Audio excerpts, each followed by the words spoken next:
Garden. Boston Celtic basketball is brought to you by Budweiser. Beached with age for that distinctively clean, crisp taste that makes Budweiser the king of beers. For all that you do, this Bud's for you.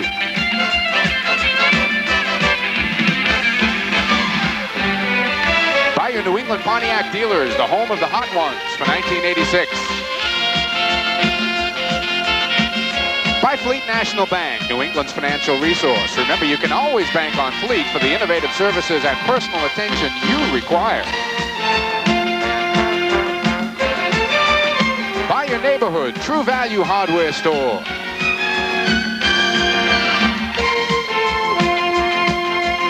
By your New England Nissan Datsun dealers, where all you're going to hear is yes, we can.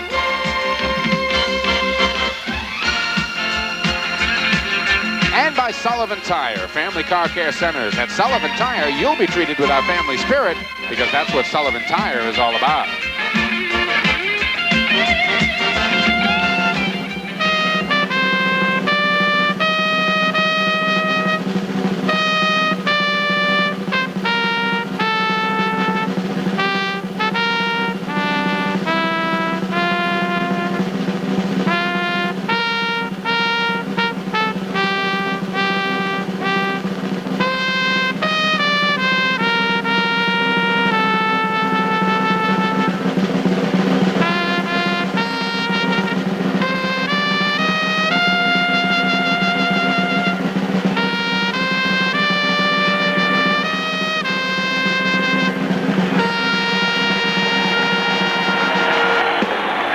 Welcome, everybody, to a sold-out Boston Garden, where tonight the Celtics are going to put that long home court winning streak on the line as they go against the Atlanta Hawks in Game 2 of the NBA playoffs. Hi, everybody. I'm Mike Gorman, along with Tom Heinsohn. Welcome back to our coverage of Boston Celtic basketball in the playoffs. And, Tom, I guess the big question would seem to be right off the bat, will it be as easy for the Celtics tonight as it appeared to be on Sunday?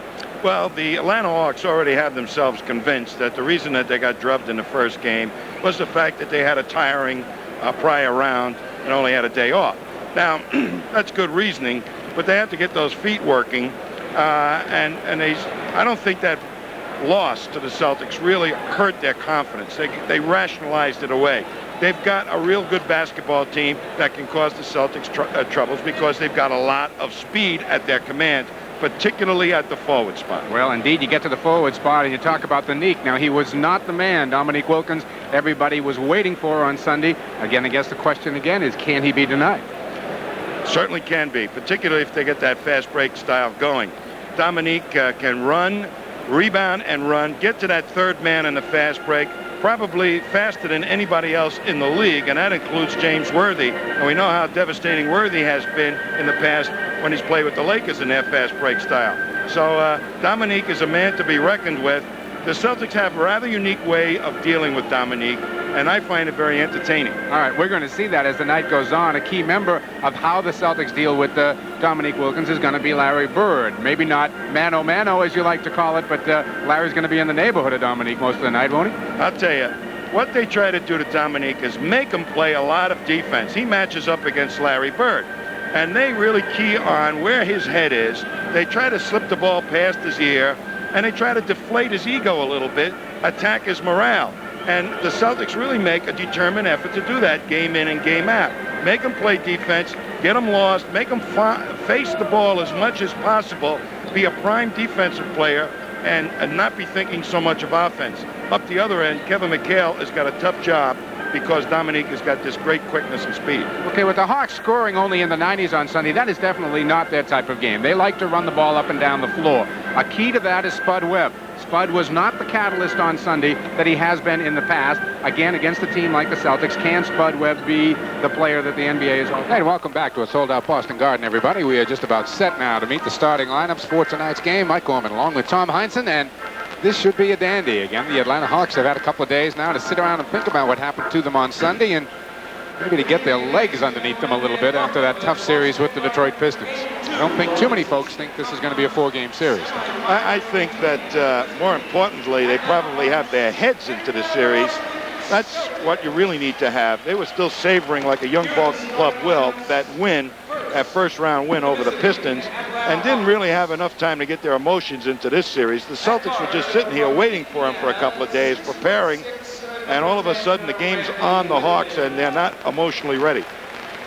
Here is one of the real surprises on the playoffs, Randy Whitman. 6'4", number 25, Glenn Rivers. Doc Rivers will be the other guard. The centers from Whitman has been an outstanding player for this ball club, particularly from the outside. When they slow down, he's the guy they go to from the outside. Doc Rivers pretty effective. And the tree defensively can get the job done when he's not biting fingers. And there's Dominique Wilkins. And the other forward from Michigan State, 7 foot even, number 42. A very unheralded player on this club, but a good one, Kevin Willis, a 7-foot power forward. Assistant coaches, Willis Reed, Ron. A look at Mike Fratello, the head coach. A lot of people say Mike Fratello will be the coach of the year in the NBA. And now, if I had a vote, I'd still give it to Casey, but Mike Fratello has done a tremendous job down there in Atlanta. And he's a free agent coach. And already a lot of potential jobs open for him to look forward to maybe getting. Dennis Johnson, as usual, at one of the backcourt spots for Boston. The other guard is from Brigham Young, 6'5", number 44, Danny Ainge. Danny Ainge, who played very well on Sunday and really has had an exceptional playoff series for the Celtics so far. That's the mark of the real great ones. Whether they pick it up a notch during the playoffs, Danny's done it. From Minnesota, 6'10", Robert Parrish, Kevin McHale.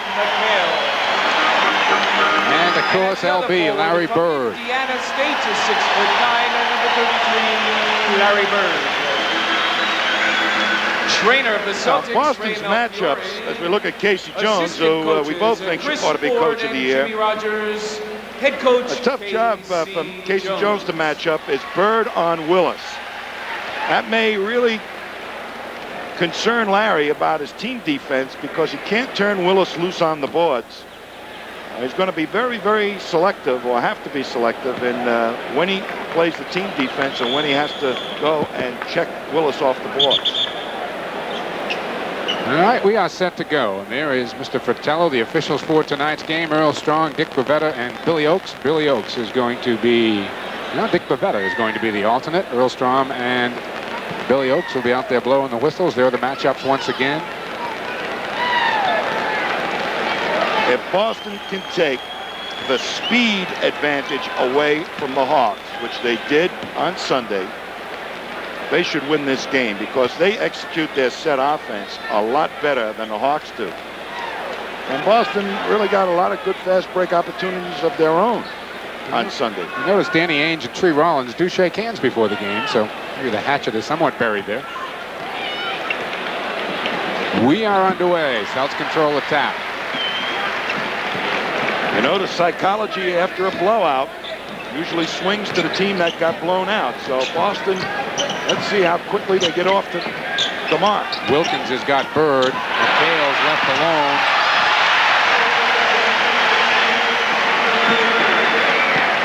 Kevin started off hot in Sunday's game. Boston up by a deuce just underway. McHale is going to be with Wilkins on the other end, and that'll have Bird chasing Willis. Kevin will back way off him.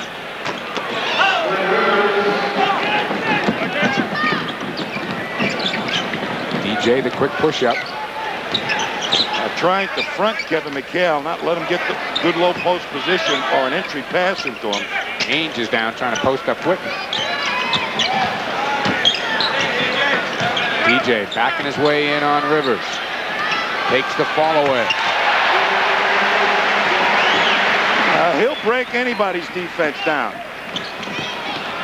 Hawks up quickly, and Boston with the quick hands on the defensive end.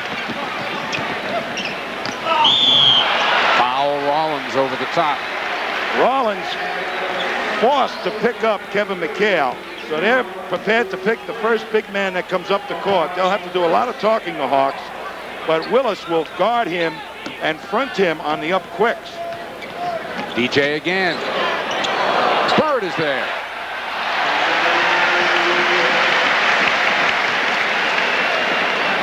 Hawks definitely looking to up-tempo this game. Wilkins hits his first. Well, that's a good sign for Wilkins, because if he hits a couple of those, Kevin's going to have to go out and get him a little bit closer. And he's got the speed to blow by Kevin. Oh, Danny has just been burying that shot. Willis, the quick turnaround, it goes. Willis pretty much was the offense early in Sunday's game for the Atlanta Hawks. Well, Willis, being guarded by Bird, has a tremendous height advantage. Inside, nice look, and Bird's got 2 more. I'll tell you, they key on Dominic Wilkins. Wherever he is, Bird isn't, and they get him the ball. I'm telling you, I've never saw or seen in the game a ball player exploited defensively as much as the Celtics do to Dominique. Rollins wants it down low on Parrish, and we've got an illegal defense called against the Celtics.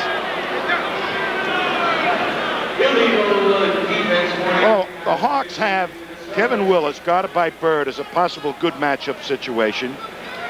And if Dominique can hit a couple outside shots, maybe he'll be able to put the real drive moves on Kevin. Wilkins baseline, hits over the top. Cale was right there in the shooting hand, but Dominique was just too high. Hawks down 2, 9:27 to play here in the first. If you just came in and they're going up and down, it's 10-8 already. Less than 3 minutes played in the game. 6 for Bird. 3 out of 3 shooting. Doc Rivers, nice move. Parrish the air ball. Wilkins to follow. Stays alive on the offensive board, and I think it's going to be Dennis Johnson. DJ thought he had ball, but he'll pick up a foul.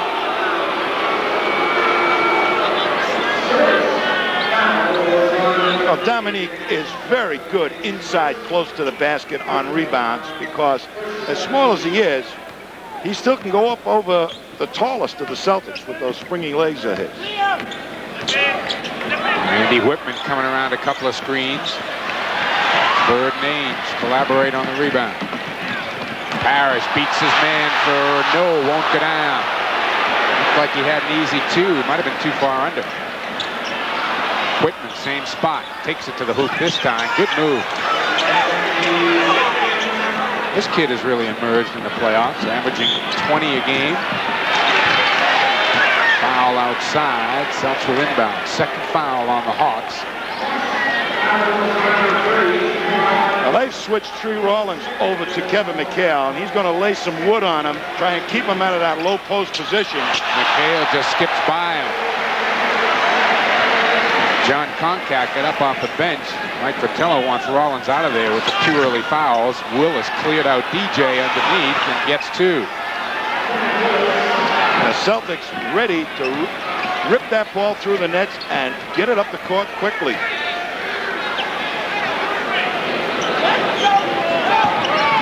Bird trying to go to Parrish. Got it back. And they say Robert got a hand on it. At least Billy Oakes says that. Here comes Konkak into the ball game, and Rollins will go out. Tree again with both of the Atlanta fouls here in the first quarter. Just 1 on the Celtics. 7:58 to play. Boston by a deuce. It's a tough assignment for Tree Rollins to guard Kevin McHale. They're trying to put size against Kevin to intimidate him, but much like the Bulls did with Corazine, that didn't work, and I don't think it'll work here with Atlanta. Whitman again free. They need him to hit that shot as Bird got planted underneath.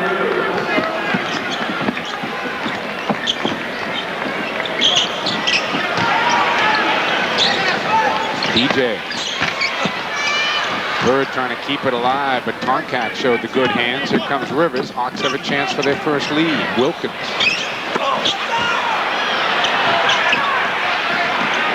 Now Rivers to set up again. Tell you, that was a good fast break opportunity. Even though they missed the shot, they got the offensive rebound. Whitman is coming off those screens, firing. Hawks with their first lead of the night, 16-14. Underneath, Boston ball. Wilkins got a hand on it last. Every time the Celtics have played the Hawks, they've used that play and run it to death. Celtics are going to take a timeout here. 6:59 left to play in the first quarter, and it's a shootout so far. Atlanta 16, Boston 14. Change to Larry Bird. And he's looking and looking and looking, and there's the cut. And left Wilkins in the dust. They rubbed him off up top on a pick. And Dominique Wilkins is going to see a lot of that. And as soon as he turns his head, Danny Ainge is going to be looking for Larry Bird. You see Montreal with the lead in the second period on the Whalers will be joining that all-important game for Hartford. 7th game against Montreal at halftime. DJ on the cut for 2. Great poise by Kevin McHale to wait till Dennis Johnson got free.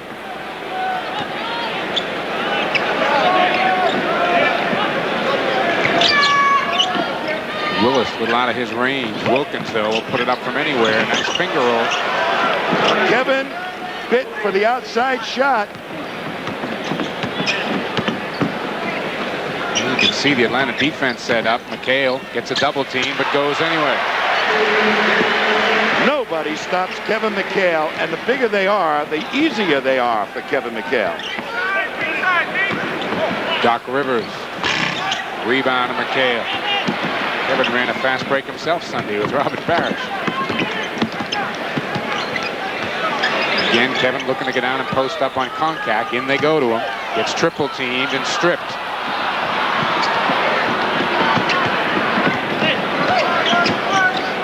Koncak open from the wing. Long. And I mean long with the jumper. Here comes Ainge. Robert Parrish now looking to go on Koncak. McHale spins through. Looked like he might have got fouled on that one, too. McHale 4 out of 4 here in the early going. Willis is trying to post up Bird. Now Wilkins is going to swing it the other way. Whitman. That's the shot that he was hitting so regularly against the Pistons. Boy, he really burnt the Pistons, too. Ainge penetrates baseline. Nowhere to go. Finds Bird. Hawks looking to run. Wilkins in the middle of the break. Nice hands by DJ, but Wilkins got his back. Keeps it alive. Rebound Johnson. Up to Bird. Boston a 2-on-2 break. Parrish is the trailer. Larry will take it. Got it. Take the pass. Made the defense retreat wide open. Dangerous move to leave Larry Bird open around the foul line. Celtics come out of their timeout with 6 straight, and Mike Fratello wants to talk it over. 4:42 left to go here in the first. Boston by 4. You can see Bill Walton making his first appearance of the night for the Celtics. Robert Parrish has gone to the Boston bench. Bird, McHale, DJ, and Ainge all stay in the lineup. And Robert Parrish went to the locker room, too. Did not see what happened to the Chief there. We'll try to check on that. One thing we have to really look for, Mike, is the Celtics stopping the fast break, the rebounding off the fast break. They've got to get back quick enough and somebody pick up a person and make sure that they block them out off the board. And you see the Hawks keeping it alive on the offensive board. Earl Strom says it went off the back of somebody's neck. Casey Jones, Ray Melchiori over there on the Boston bench. Casey up and talking.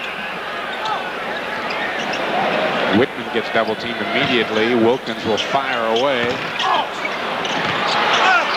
Nice block by Dennis Johnson. What a defensive play by DJ. 3-on-1 break. McHale, and he's fouled by Wilkins. What a defensive play by Dennis Johnson on the other end. Going to take a look at it. He let Rivers get inside him for the rebound, but was smart enough to hang right on the ball. And here they come up quickly off the steal and almost got a hoop out of it, but hard foul that time by Dominique.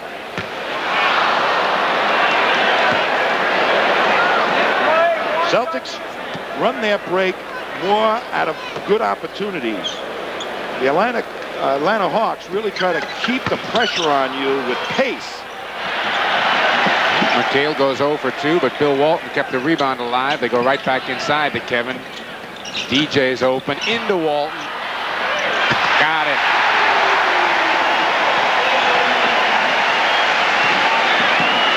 When they're down, you're up. When they're up, you go down. Walton's got that lesson mastered. Wilkins is isolated. Now the Celtics come to help, and Walton picks off the pass. Boston a 3-on-2 break this time. DJ. Might be on. Oh, Earl Strom has got the foul the other way. I thought Billy Oakes had contact over the back. There's DJ coming in, forced to take the shot as they played him for the pass. And that was a good defensive move by Whitman. And there's contact from Contact right behind DJ, but they give it to Dennis. Said he was over the back of Rivers. Second foul on DJ, second on the team. Rivers looked open for the layup, then threw it away. Wilkins rather, chasing him, but Danny got it. Dominique, aware that he didn't want to pick up his third foul, just turned Danny loose.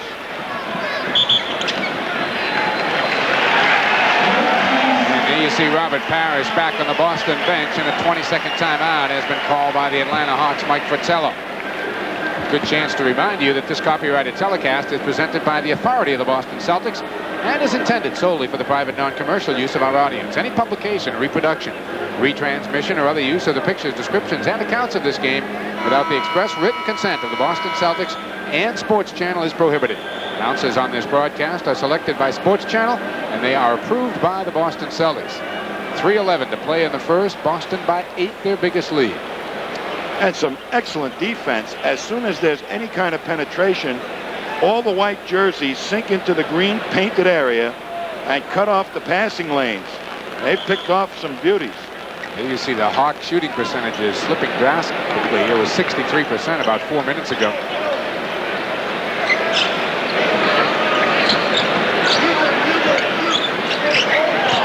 Rivers, Whitman, top of the key. Got it. 8 points for Randy Whitman here in the first quarter. Mike Fratello, always busy on the sideline. He's from New Jersey. All guys from New Jersey are busy. You know that his only previous head coaching experience before the Hawks was a 9th grade team in New Jersey? That's true. That's true. As a head coach. As a head coach. The only team he had ever been a head coach of was a 9th grade team in New Jersey. And he wasn't bigger than those kids either. No. Underneath, Walt. Nice look by McHale. What a beautiful pass by Kevin McHale.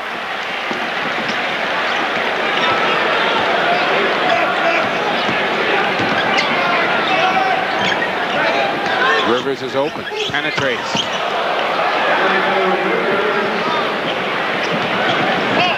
Walton got caught in between trying to go back and switch with Danny Ainge. Doc Rivers really took advantage of that. I cut DJ. Now they're running a pick and roll play to death. Had taken the weak side of the defense of the Atlanta Hawks out of play. Danny Ainge is going to be whistled for a foul on the reach-in on Kevin Willis.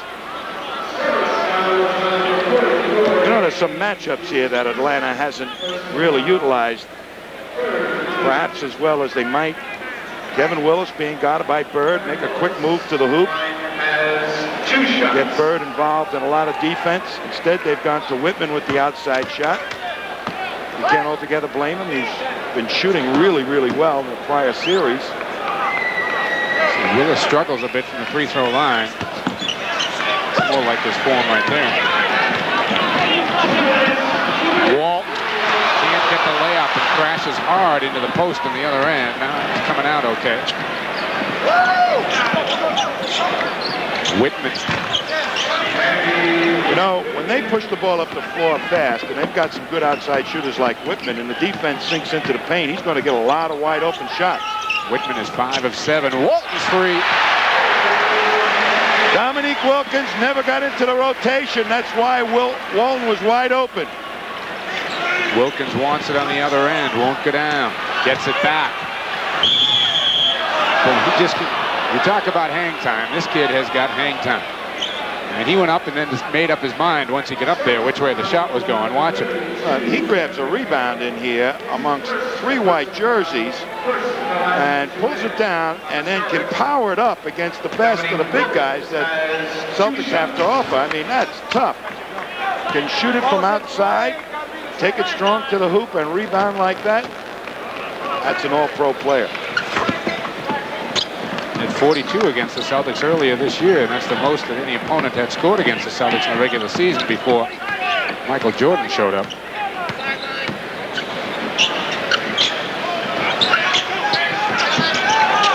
Celtics are looking for Walton on the cut all the time. Rivers, the quick hands, and it'll be Hawk ball. DJ touched it last. Third turnover on the Celtics here. 1:08 to play in the first quarter. Boston's lead is 5. They're quickly doubling McHale now. So some of the other Celtic players will have to hit that outside shot. Bird the steal. Saw that one coming. Will Willis catch him? Nope.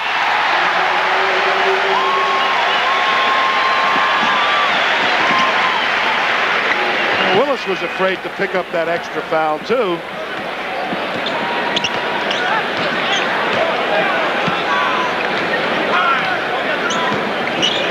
Rivers is double teamed. Willis took a little stutter step to start that move. And the foul went off. Goaltending. Goaltending? All right, let's see it. It's going to be on Bill Walton. And it hit the right side and was on the left side of the rim. Yeah, probably was. Give the basket to Willis. Bird, great up fake.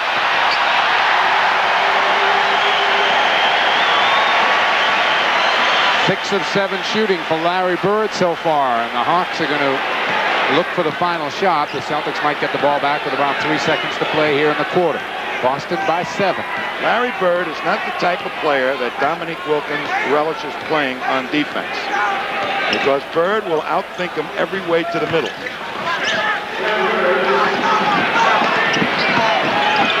Ainge for 3. Well, we thought the tempo of this game would pick up at the Garden. It has. We've played 1 in game 2. And the Celtic lead is 5, 36-31. Who knows that Willis, when he comes to the top of the key, is an important swingman for their offense. Got right out in the passing lane, never let him get the ball. Knew that he was going to get the pass, and then converts it nicely into a layup. But I'll tell you this, that's how smart Larry Bird is. Knows their play pattern, knows how important that big guy is in swinging the ball from one side of the court to the other. At VUC still in the second period. Montreal leading the Whalers 1-0. Viewers here in Massachusetts will get a chance to see a tape delay of that game tonight at midnight. 7th game in Montreal. Will be joining it at halftime. Whitman has it slapped away, but it's picked off by Rivers. Seasting, as you can see, into the lineup for Boston. Wedman is also in. Strong rebound, won't go down. Contact second time, and a foul is called. It'll go on Ainge.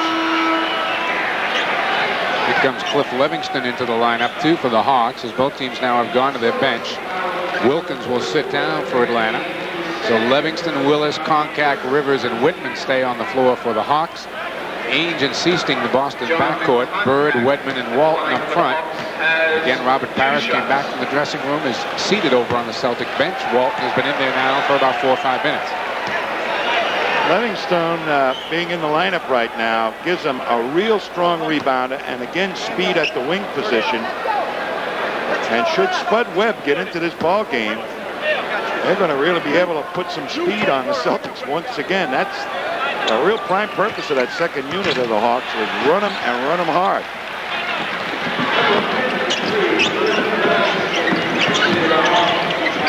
Whitman coming around the screen. Scotty has been quiet in the playoffs so far.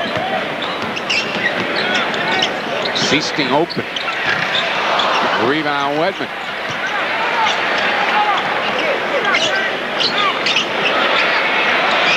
Got it. That'll get him thinking. Spud Webb is up off the Atlanta bench now and will make his first appearance next whistle. Whitman, double pump job. Here are the Hawks trying to keep it alive, but Wedman tracks it down. And a foul is going to go on Kevin Willis, who came for the steal. Kind of a risky move there by Willis. Well, he allowed Bird to get free for that layup without contesting him, and then he makes a foolish foul like that. Here's Willis coming in, figuring that he's going to make the steal, but he comes from over the top, and that's a surefire foul. As soon as the referee sees the hand come down, the whistle usually blows. You see Spud Webb is out there. Seasting is going to have him covering him defensively. Bird wants it. 14 here for Larry in the first half, and Webb, as you see, is going to push it up quickly. Livingston, strong move. Scott Whitman got tripped up on the pick. Livingston doesn't like to shoot the ball from the outside. He likes to take it strong to the hoop. Haynes looks like he wants to work on Whitman. Now goes to Walton. Bill looking for a cutter. Jerry's open. Oh, great play. Whitman set a beautiful pick. Seasting was sitting behind it. Walton made the perfect pass. This is the matchup you mentioned, Tom. Willis on Bird. Willis long with that, trying to hit off the glass. Boston ball. Dominique Wilkins and Tree Rollins are going to come back into the game for the Hawks. Willis and Concat go out. Webb is a much better player with the likes of Wilkins on the floor. Scott thought about shooting it, but couldn't get the handle. Now he does. And Webb tracks it down. Boy, Walton just shouted him, cut him off at the pass. Wilkins forces one up. Rebound pulled down underneath Livingston, and now the Hawks are going to set up again. They're leapers, and they're quick to lose balls, these Hawks. Whitman gets the shooter's bounce.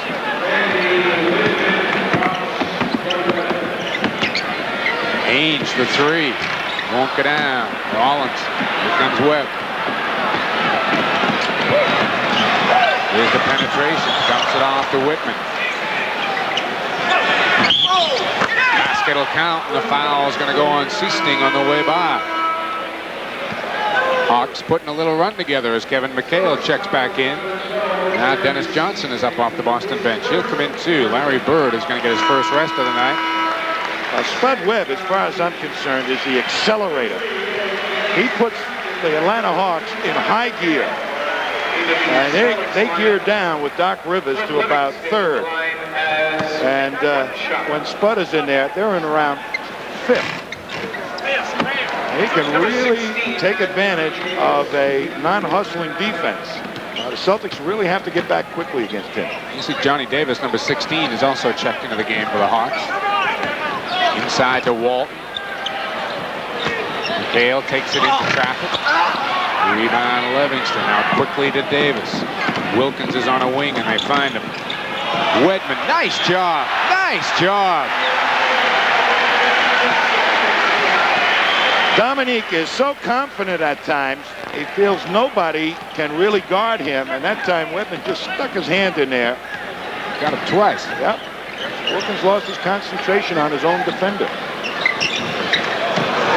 catch by Scott over in the corner. Walt trying to feed it underneath. It's picked off. Loose on the floor. Seasting got it with good hustle.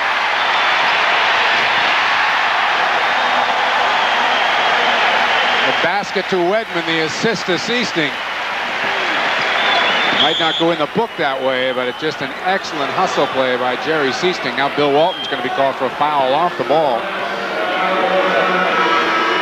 And Robert Parrish is going to come back into the ball game. Looks like Robert may have a little more tape on that left hand than he had to begin the ball game. Bill Walton gets a good hand. Did a nice job of shadowing Spud Webb while he was in there, cutting off the direct attack of the basket.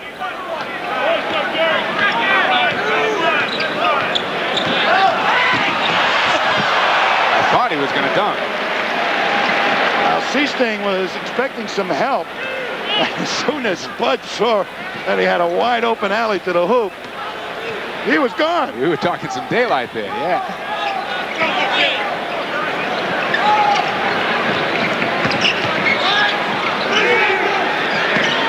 Seasting wants to shoot over Webb. Nice fake. Good play, Wedman again. Scotty has had some great hands in this game.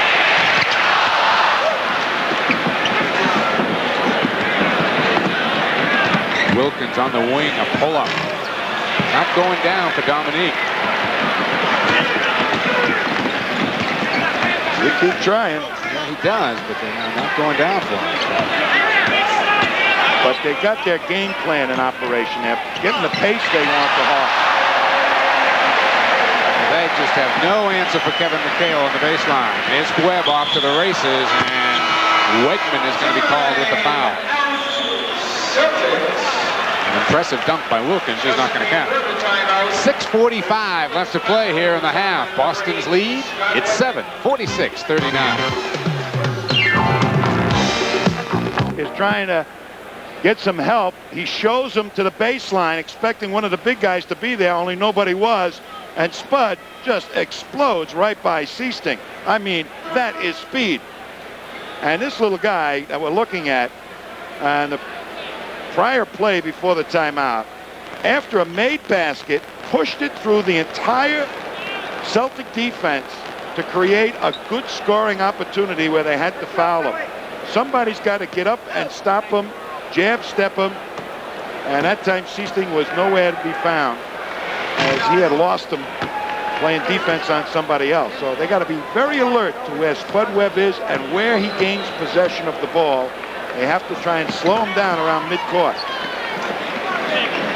Spud Webb, of course, the two big free throws that got the Hawks out of Detroit in the double overtime win. You see Boston by 5, 6.5 to play here in the first half. DJ wants to post up Johnny Davis.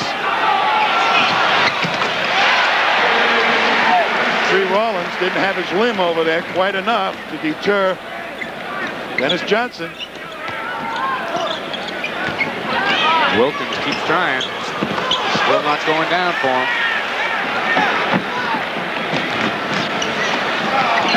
3 of 12 shooting so far for Dominique Wilkins. And that's going to be a reach-in foul on the man doing the dance there, Cliff Livingston. Now this team gets back very quickly on defense. Atlanta, Boston likes to, before the defense is totally set up, slip it into Kevin McHale. That time they really had a challenge. Larry Bird in and Scott Wedman goes out. Scott played very, very well. Got himself 4 points, but made about 3 or 4 really nice defensive plays. Spud Webb sits down over on the Hawk bench. Doc Rivers is in. Parrish. McHale, the offensive board, won't go in for him, and here comes Rivers. Hawks are 4 on 3. Livingston got it. 6 points for Livingston off the bench here in the second quarter. Told you, he gets out on that wing and people forget about him. Seasting open. And it's going to be Boston ball as Wilkins and Rollins got tangled. They really sandwiched Larry Bird that time to come up with that rebound. Hawks are back to their starting 5 now, and Danny Ainge is in for Boston. The Celtics likewise looking to go the final 5.5 here of the half with the regulars. Bird posting up on Wilkins. They clear aside for Larry. Whitman on the double team. Parrish the offensive board. Won't get down for Chief, who still hasn't got himself in the book tonight with 5:12 to play in the half. Boy, anybody close to Kevin McHale is really working extra hard to block him off. That's a traveling violation on Randy Whitman as he was trying to get the pass over Dennis Johnson.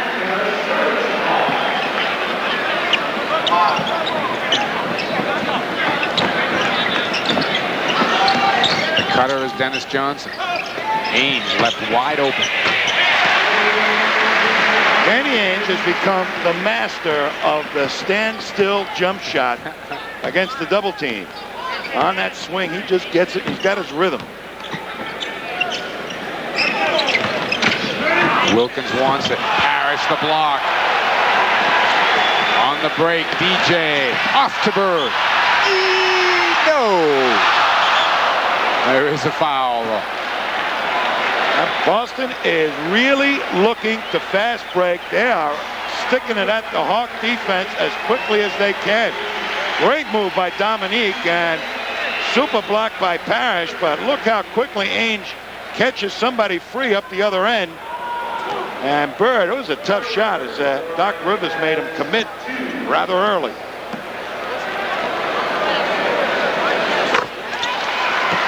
Boston by 8. Celtics led by 5 at the end of 1. You know, it's amazing to me how the Celtics make up for their lack of foot speed.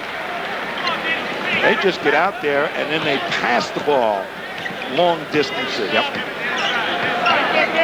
Gets there quicker.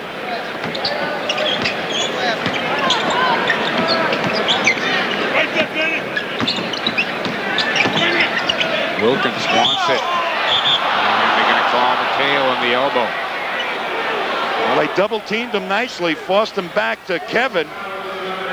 And he could have walked here.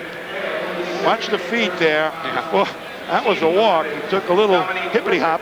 And it's not Easter. He continues to struggle. He's got 9 points in the game, but Taking him out of his normal shooting range, he likes to get the ball and take it strong to the hoop on drive. And it kind of thwarted him on that type of play. Bird. Put a fantastic pick on Dominique to shake Bird loose. He lost control and still had time to get the shot off.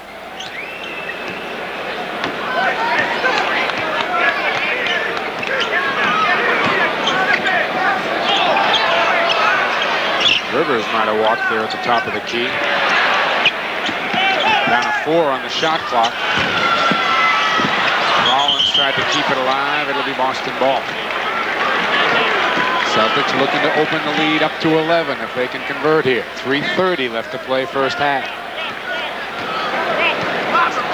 Hawks just are not shooting well, but the rest of their game plan is working. They're pacing the game the way they like. Parrish. First basket of the night for Robert Parrish, and the Celtics have it in double figures. He's a man they'll have great difficulty guarding. He is able to get the shot off even against Tree Rollins. And the Hawks want a timeout. They do not want to go into the dressing room down double figures. 3:10 to play in the half. Boston on an 8-2 run. They lead by 11. Channel's got you covered for the Boston Celtics playoff action. We'll show you Game 5, if necessary, in this series next Tuesday night, May 6th. And stay tuned to Sports Channel for all Celtic home playoff action and information. Again, if the Hawks pull one off here in this series, we'll be back here for Game 5 next Tuesday. Bill Walton back in the Celtics lineup. Robert Parrish again has gone to the Boston dressing room. Sounds like something he ate. Rollins, Ainge trying to keep it alive, and McHale gets it. Bird on the break. He's got a Walton with him. Has his pocket picked by Wilkins from behind. Rivers does penetrate well. Who's ever got the ball in the middle will take it to the hoop for the Hawks, whether it be Spud Webb, Doc Rivers. You got to shut that man down first, cut off his penetration. And there you see the score of the game, 56-47. Boston by 9. Walton. Oh, offensive foul is called on Bill Walton. That brings Casey Jones off his seat on the Boston bench. Let's take a look again. Welcome to our viewers who are watching the Whalers in Montreal. And that was called an offensive foul by Earl Strong. Well, he had his one step, and Tree was there. Bird to reach in steal, but Rivers got it back. And Rollins got the hoop. That's what good penetration does. It makes the back line of the defense move, and all of a sudden, some of the big guys for the Hawks will become uncovered. First basket of the night for Tree Rollins. And an illegal defense is called against the Atlanta Hawks. Kevin McHale was outside yelling at both officials about it. And it's on Doc Rivers, I believe, who was past the halfway mark. Celtics go right inside to McHale. There's Danny's spot. Not this time. Rebound Rollins. Rivers really hustled out of that double team to get back out there and get at Ainge. Wilkins. What a shot. I'll tell you, they doubled and forced him to take a tough shot from about 7-8 feet. Hawks back to 5. Atlanta has run off 6 straight here. Ainge for 3. Got it.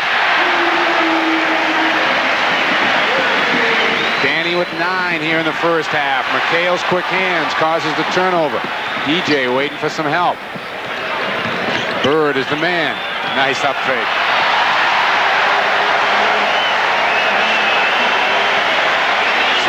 First half points now for Larry Bird. Don't come rushing at Larry Bird. At my door. You're going to go bye-bye. Wilkins, little hesitation move. Rollins all over the rebound. Boston ball. Danny Ainge slapped it off him, I believe. He sure did. McHale. The Hawks are not getting back right now. They're playing as if the half is over. Great look by Dennis Johnson. And Tree Rollins was still grumbling about the out-of-bounds play. That's why it worked. Whitman. And I think that's going to be Rollins clearing house underneath. Yes, it is, and that's 3 on the tree. You've got to remain a weeping willow, Mr. Rollins. Big oak trees foul out. Here comes Koncak in, and Rollins will sit down, not wanting to pick up that 4th foul. Celtics now will look for a final shot.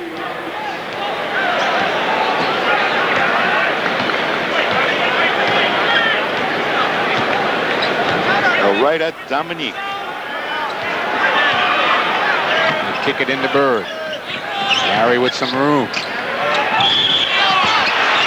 Wanted it to go. Picks up the foul as Wilkins got a piece of him. The Hawks will have 5 seconds to get a shot off after Bird is at the line.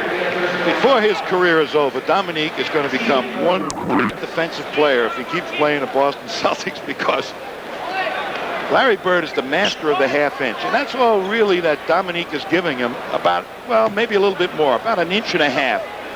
And he freed up his shooting hand with a little fake. Dominique is going to really learn after this when he starts looking at the films. You got to play Bird, force him to his left a little bit maybe, and then get that left hand up, and don't go for fakes.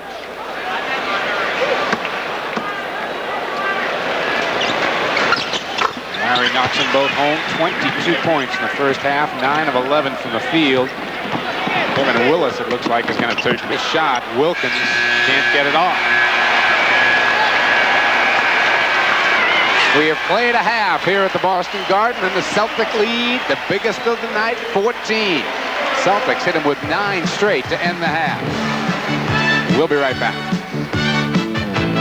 We are at halftime. Mike Gorman along with Tom Heinsohn. As you can see, the Celtics up 65-51. The pace of the game a little harder than it was on Sunday. I think the Atlanta Hawks ready to really run. The Celtics up-paced their game, too. They had a couple of days layoff, and I think they're back into the rhythm of their game. But they took it to Dominique Wilkins early and often, trying to make him play defense. I think the Celtics really key on Dominique most of the ball game. Then they used Kevin McHale's matchup, figuring that Tree Rollins wouldn't be able to deal with him. That worked effectively. And they played very effective defense against a lot of the penetrating moves that the likes of Spud Webb and Doc Rivers and Dominique try to use. Yeah, second game in a row, Spud Webb really not a factor, at least in this first half. Again, we're at halftime here at the Boston Garden, 65-51. Celtics by 14, and we'll be back with more right after these words. Which is the type of pace I would think the Celtics want to be on, Tom. Well, it should be a lot easier to get a lot of shot attempts, because Atlanta does not want to disturb the rhythm of the game. They want it to be upbeat, up-paced, and I think that the Celtics really should be gunning to try and take more shots than Atlanta, regardless of what it is. Okay, let's take a look at those stats, and we'll see that the Celtics shot a blistering 61% in that first half. Neither team really spending a lot of time at the free throw line, which is surprising a little bit, especially that the Hawks went more, and that Boston's game is so dominated down low. Usually they get a lot of free throw attempts. But they were double teaming the big people right away in many, many instances. And so the big guys really kicked it out, and they were looking for the outside shot. And then when they didn't have the open inside play, like the likes of McHale were just spinning off the defender when there was no contact. And we did get word Robert Parrish, by the way, just really has an upset stomach, which has been the reason that he has been going back and forth through the locker room in this ball game, and Bill Walton getting a lot of minutes. Let's take a look at some highlights from that first half. The Celtics really did have excellent ball movement. For example, right here, as we're going to see Ainge, McHale, and just about everybody getting the act. As the double team, and all of a sudden Walton slips inside for the easy basket. And that's what the Celtics have been doing. The rotation that time by Atlanta, very good, but Wilkins forgot to go and get Bill Walton. All right, Jerry Seasting did come in off the Boston bench and gave them some good minutes, as Seasting was able to hit that outside jump shot on occasion and also played some pretty good defense. He was in there mostly when Spud Webb was in the ball game, and Spud Webb did not become that much of a factor. Seasting did a pretty good job, I thought, of keeping him in tow. Defensively, I think that was very important. You'll see right now, Seasting really digging for the ball, makes a great steal. That's the old perennial Celtic diving on the floor. And, of course, when things like that happens, it inspires the other guys on the ball club to make some good shots. Everybody talks about the quickness of Spud Webb, and Jerry Seasting, indeed, beating him to the ball right there. There's the halftime score. We'll be back with the second half right after these words. And welcome back to the Garden, everybody. We're just about set to go here in the second half. 1958, 4 games to 2. Were you around for that one, T? You just laughed. You don't answer, huh? Yeah, that's the year Bill Russell got hurt. Missed, I think, 4 games in the series. And the Hawks beat us. Some halftime scores here. Milwaukee 65-53 over the Philadelphia 76ers in game 1 of that series going on out in Milwaukee. And Houston with a 53-43 lead over Denver at the half. Do you believe that, Tom? 53-43, Houston and Denver at the half? That's usually a first quarter score with those two clubs, isn't it? Well, they might have run themselves to death on Sunday, though. I mean, they were really running. Olajuwon sure was. There's Robert Parrish back out there to start the second half for the Celtics. Rollins, Willis, Wilkins, Rivers, and Whitman out there for the Hawks. No surprises for Boston. DJ and Danny in the backcourt. McHale, Bird, and Parrish up front. All right, we're underway, and McHale has still got Wilkins on the defensive end, and Bird chases Willis. Very important for the Celtics to play a couple of good defensive trips up the court. Willis can't hit. That was playing in percentages. You're going to shoot from outside, Mr. Willis, you better hit it. On the cut, there's Parrish. Nice spin. Oh, and a great play by Willis to come back and block it, but Ainge, an easy 2. Just sitting there waiting on the outlet. Danny in doubles with 11. Put that in the coach's film library. How to cut off an outlet pass. Rivers will take it in the lane. Won't go down. Willis keeps it alive nicely. See why they like this kid Willis down in Atlanta. And he goes on a hook shot for 2. 9 points for Willis. He had 7 in the first quarter, and then, like most of the Hawks starters, was pretty invisible in that second quarter. Rivers the near steal. Parrish will get 2, and now Billy Oakes is saying the ball went off him, and it's Atlanta ball. Wait a minute. Now Earl Strom's going to talk with Billy about that one. Here's what happened right here. McHale bounces it off Oakes' head to Parrish. And by hitting Oakes, he's out of bounds. So, in essence, the ball was dead as soon as it hit the referee. I like that play, though. Get even with the ref, huh? So the score stays at 67-53. 10.5 to play here in the third.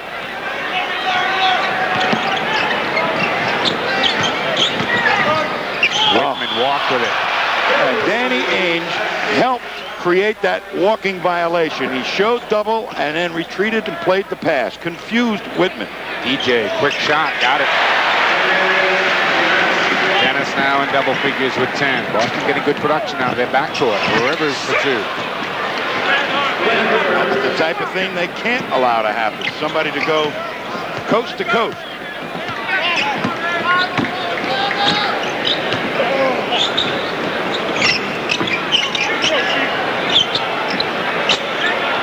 Bird loops it into Parrish, and the foul is going to go on Whitman, who thought he had ball, but Robert Parrish will be at the line. That was a little fake pick and roll. They had both the Atlanta defenders lining up to try and take Larry Bird, and Parrish spotted it right away at an angle to the hoop. Whitman alertly coming for the weak side, but tough job for a small man to try and stop a 7-footer on the fly.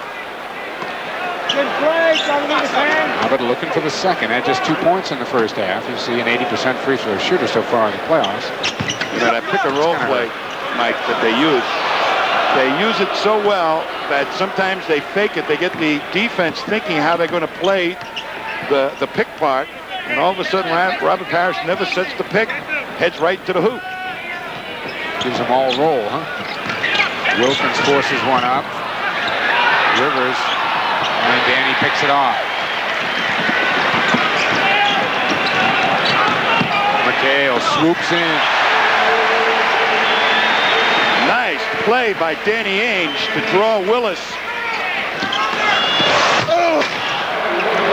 Willis makes up on the other end. Willis getting booed, tossing some elbows on a rebound on the play before that.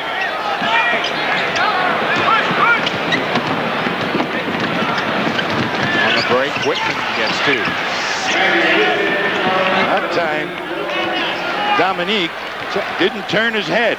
Check out Mike Fratello, will you, Tom, top of the screen? Mike is sitting right on the court right now, one knee on the court. He's trying to shrink the court for the Celtics here. Defensive end. Whitman rebounds the McHale miss.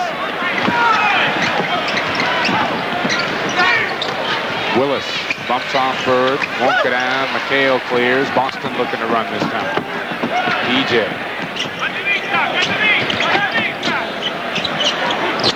Dennis will take it.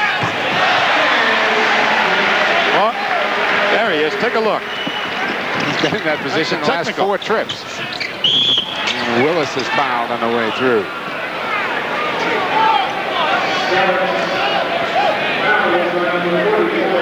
One of the things the Celtics have to guard against right now, the pace of the game is going to tell on the big people, the McHales, the Parishes. Those are the guys that have to get back and really protect against the fast break.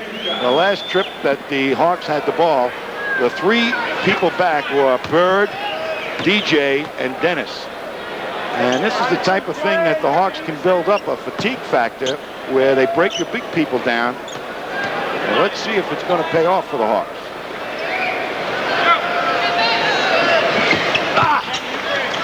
You know, and Willis, as the 4th man up the court, Mike, is very, very fast. Mike Fratello back to his bench now. 8 minutes now to go here in the 3rd. Bird cutting through.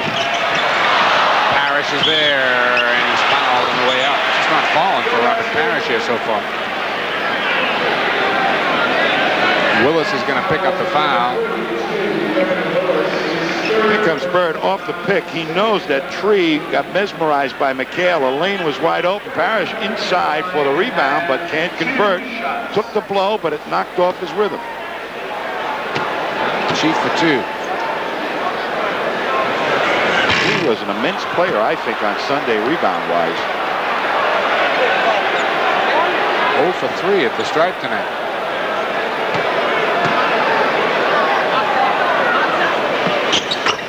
Got a bad stomach, Mike. Remember that. I know he does.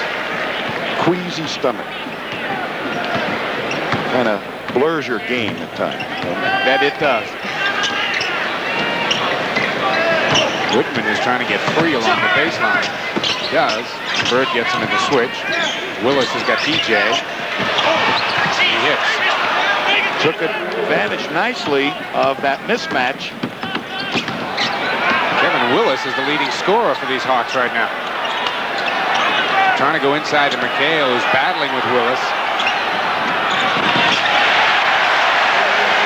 Just a perfect pass. And that's a palming violation. You don't see those too often, but Doc Rivers had that one up around his forehead somewhere. Doc, back to medical school. 13 turnovers now on the Hawks with 7:14 to go in the 3rd. You see Boston taking a lot better care of the basketball. Larry wants it. Here comes Rivers. Wilkins waving for the ball and got it. Goes to the hoop, and DJ knocked it away.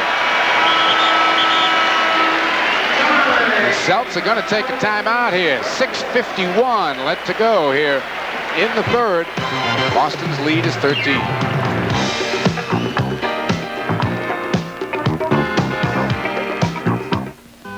I realized something when I started Sullivan Tire many years ago. Morning, guys. It wasn't enough to offer the best parts and tires. My customers expected more. They wanted to walk into a Sullivan Tire. See, it is a close one up in Montreal. The Canadiens holding on to that 1-0 lead over the Whalers. They are in the third period. And you'll get a chance to see that game late tonight here on Sports Channel. Don't forget, exciting thoroughbred horse racing comes your way all year long on Sports Channel. That's racing from Suffolk Downs 5 nights a week. See a complete recap of all the day's action tomorrow night at 7:30 and 10 p.m. here on Sports Channel. What the Celtics have been able to do successfully here so far in this game is not allow the Hawks to score in clusters. And when they are able to really score 2-3 hoops off the fast break, they are really flying at you and get their confidence. Dominique lets fly out deep, and McHale again clearing the boards. Hawks seem to be just playing, waiting for that run to happen right now. Kevin put it on the floor. Got it in a foul. Oh, what a shot.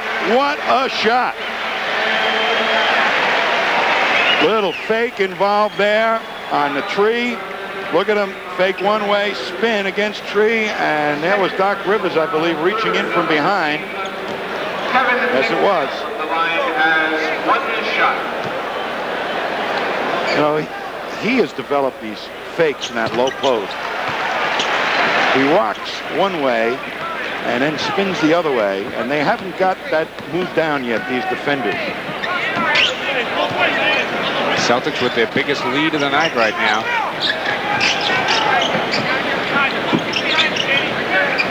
Wilkins again trying to get involved, and McHale just shuts him off on the baseline. Rivers, and he draws a foul. Bill Walton's going to pick it up. Third foul on Bill. Robert Parrish again back on the Boston bench. Let's take a look at the foul on the baseline. Well, Kevin tries to seal him to the baseline, doesn't get there quick enough, but he does force Rivers to go underneath the basket. Walton has to end up the ultimate protector of the hoop, and he picks up the foul.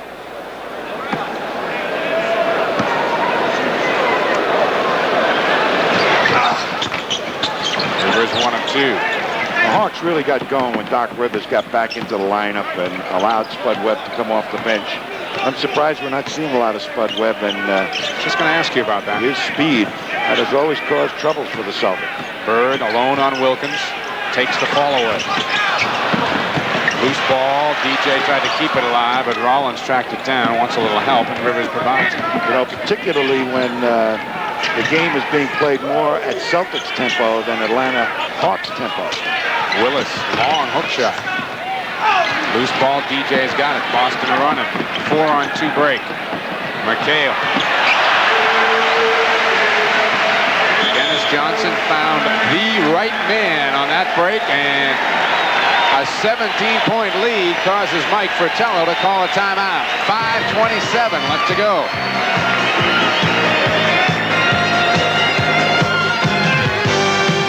The shooting here in the third quarter. Mike Gorman along with Tom Heinsohn, and the Celtics have their biggest lead of the night, 17 points, 81-64, 5:27 left to go, and you see the Celtic front court led by McHale and Bird dominating this ball game. And the Celtics are lulling the Atlanta Hawks to sleep.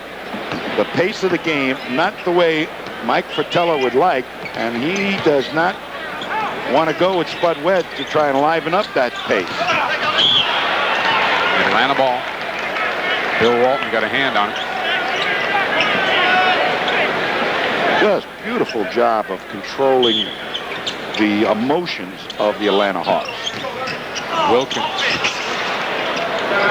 Kevin took an elbow right in the chops. First points of the third quarter for Dominique Wilkins with 7 minutes gone.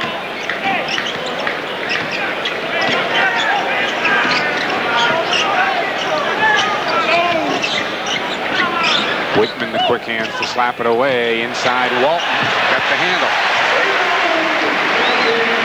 8 for Bill. He had 6 in the first quarter. Underneath Willis.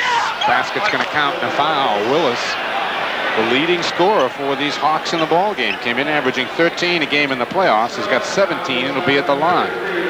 That's just a move. Nobody gets to him quick enough, and Bird has to end up with him.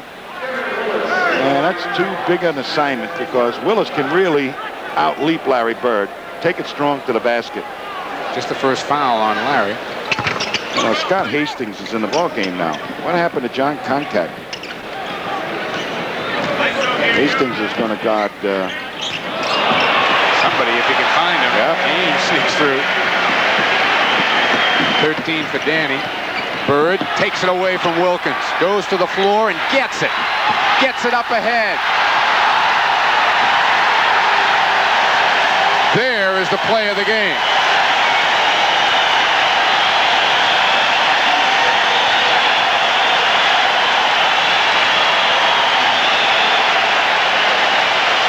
What can you say about Larry Bird?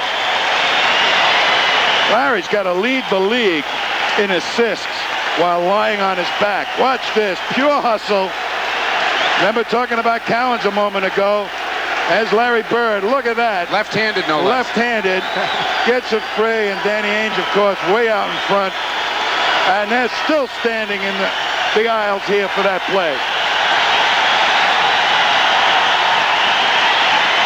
Unbelievable.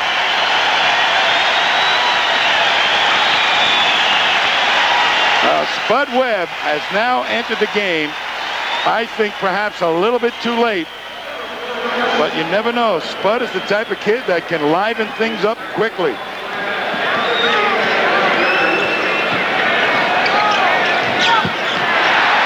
Not that way. Boston 2-on-1, and Webb is back.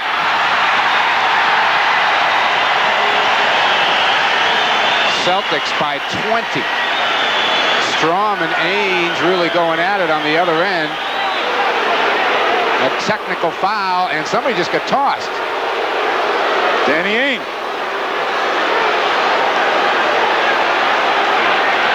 Danny claiming he got elbowed. They called 2 technicals on him. Did not see the play as it happened after the steal. And Casey Jones very upset. If we can rewind our tape, we might be able to find it. We'll be in... I guess we don't have it. We were following the action.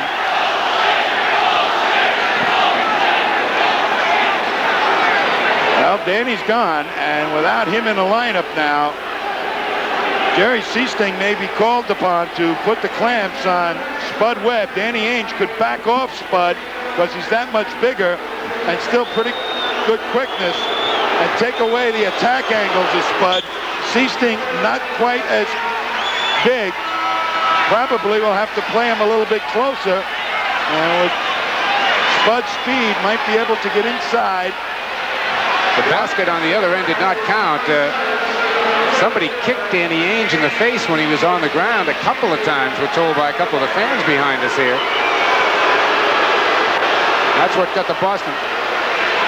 There you see the aftermath. Well, you can see Jimmy Rogers and Chris Ford already on the floor, so there must have been a scuffle. That's a nice scowl there and glare by Earl Strom. He's ready for Hollywood. Again, a couple of the fans behind us claim they don't know which one of the Hawks, but somebody was down on the floor, and as Ainge tried to get up, they kicked him in the face a couple of times. The basket did not count on the other end, so the Celtic lead is just 17 with 3:54 to play here in the third. 87-80. How quickly the fortunes can change. Now, Seasting under the gun to contain Spud Webb. And he'll have to do a real workmanship job on Spud. The other option of Danny going to the low post against Spud is not going to be available to the Celtics. I don't think they envision putting Seasting in the low post. Bird looking to work on Wilkins. McHale is there, but they're going to call Kevin for pushing off. And a crowd is really on Strom and Billy Oakes. We're told Kevin Willis was the culprit with Ainge. Now, we don't know exactly what happened, but it appears Willis and Ainge had a little set-to. And he keeps getting involved with these Atlanta big guys. I was going to say, the big guys, yeah. And now an illegal defense is called against the Celtics. Where is the illegal defense? Looks like Billy Oakes and Earl Strom are going to get these all out of their system right now.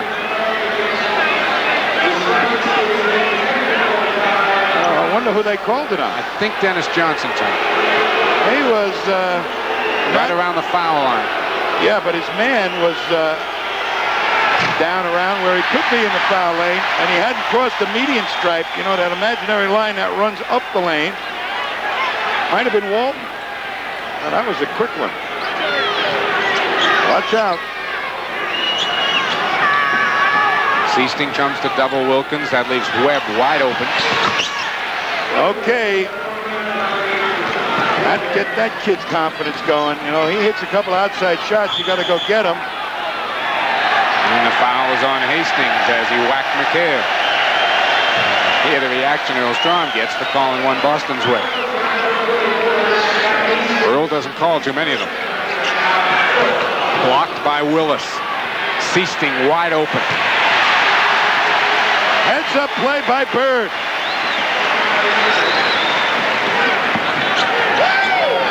Hastings the open man.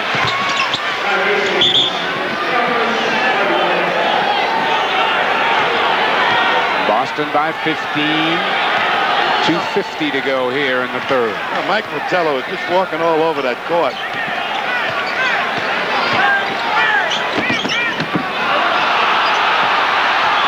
Well, this building is just alive. There are 15,000 people with whistles in here right now wanting to make every call, every trip. Willis picks up the foul. Is 4 or 5. Get him on the board for 4, and he goes to the Atlanta bench. Livingston's in. I'm telling you that this is a very, very important stage of the game without Danny Ainge. Now they're making putting their second unit in the Hawks, and this is a running team for sure. That's about all they can do, and if Spud can create some tempo and free a couple of guys, they can climb back in. He's the guy that creates those clusters of baskets for the Hawks. And you see the Whalers have come up with a goal in the third period. 84-74. Milwaukee now a 10-point lead on Philly after 3. Walton makes them both.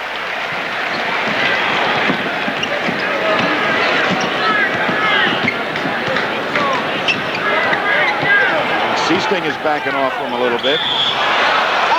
Whitman's shot is going to count, and a foul is called on Boston. When you get picked off, one of the things Red Auerbach used to teach is run through the pick, and Bird literally ran through Scott Hastings that time. He'll think twice, I believe, about setting a pick like that again. Physical intimidation, all part of the game of basketball. You're going to foul, make it a good one. Hastings at the line for 1. Knicks really do suffer at the free throw line.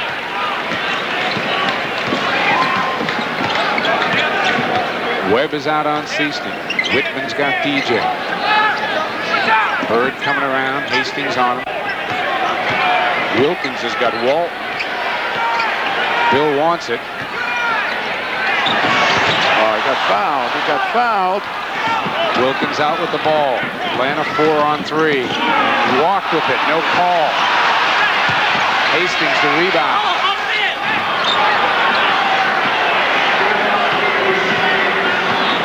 Watch out. Cut it to 13. Here comes their spurt.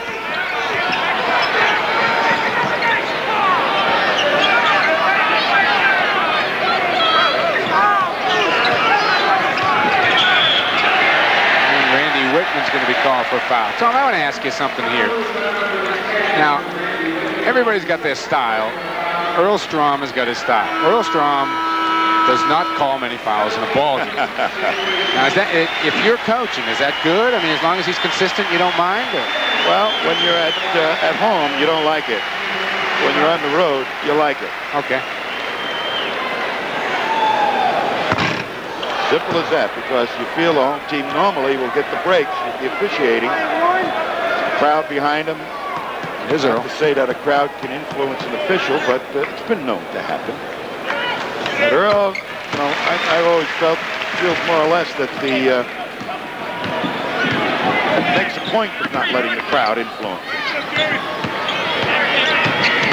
Sometimes I think Earl thinks the game plays pretty well without him. Not a bad idea if it's called consistently and consecutively both ends of the court. Spud Webb with 8. Atlanta is on a 13-5 run since Danny Ainge went out. I tell you, they'll get the pace back in the game. They got a little bit more emotion. Bird on Wilkins. Scott fires.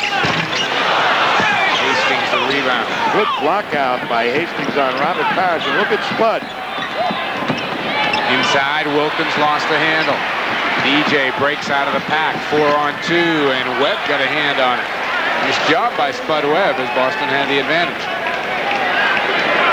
Celtics will get it with 20 on the shot clock, 44 in the quarter. Spud's creating tempo. He's just turning it off on the second passes. And Hastings is called for the reach-in foul on Jerry Seaston.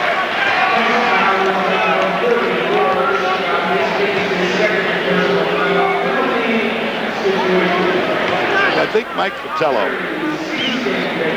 changed his normal usage of Spud Webb, perhaps, and only will put him in a game when Seaston's in the game because of what the Celtics were doing to him on Sunday, posting him up with Danny Ainge. So his rushes up the court were a lot longer than they will be against Seaston. Don't see that too often. Jerry Seaston going 0 for 2. Webb coast to coast, and it goes in. Well, I angled him off. Tough shot.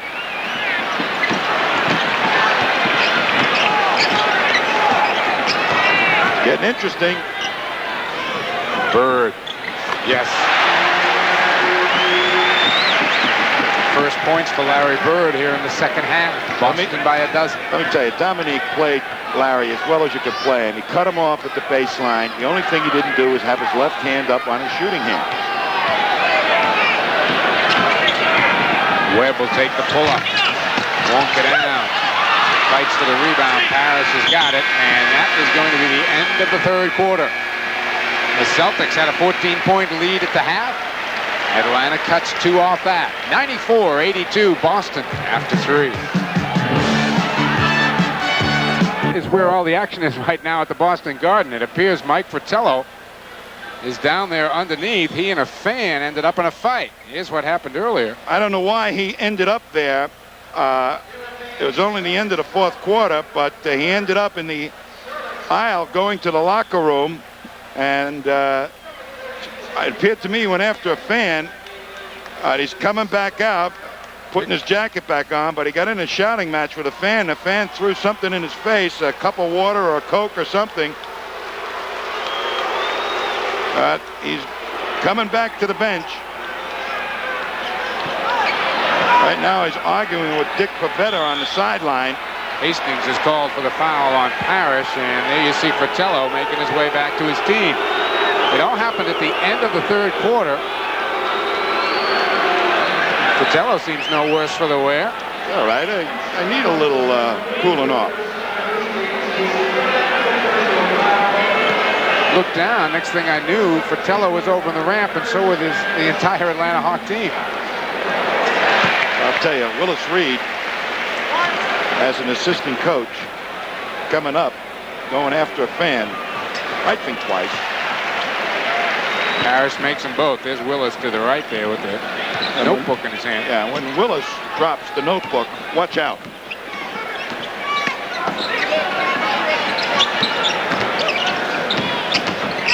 Wilkins still trying to get himself involved. Spud Webb is involved. All right, they're trying to pick and rolls. Spud Webb back into the middle to create some penetration, get the back line of the Celtic defense to move. The Celtics played it nicely that time, except Spud hit the outside shot. Webb has got a dozen. And that's the Boston lead. Parrish wants to go on Livingston. Does. Livingston worked him up the lane halfway. Parrish ought to be able to get better position against the smaller Livingston. Whitman dumps it off. Livingston powers it up. Parrish the rebound.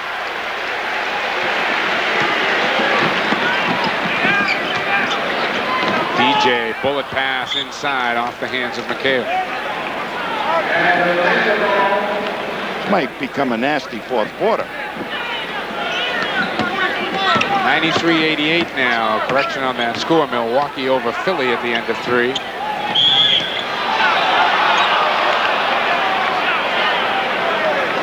I got Scott Wedman guarding Dominique now, and Wedman fronted him.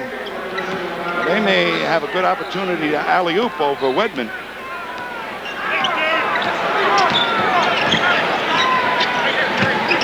Wilkins spins free. Dominique Wilkins just 4 points here in the second half. Oh, Scott's in there guarding him. Might be a little different. Parrish again to work on Livingston. 2 more. He's the man to go to right now. He cannot guard Robert Parrish. Parrish just has to get good position. There's a nice feed from Spud Webb to Hastings. Boy, what a gift. After a score, to be able to push it up that quickly and still catch the defense napping. Cale and Hastings are really banging each other. It goes into Kevin. Off to Parrish. Watch Spud Webb. Here he comes. Finds Whitman. Boy, just collapse your defense to cut off the penetration, and he knows how to dish it. Does push it up, doesn't he? Oh, what a weapon. Again, Parrish wants the ball on Livingston.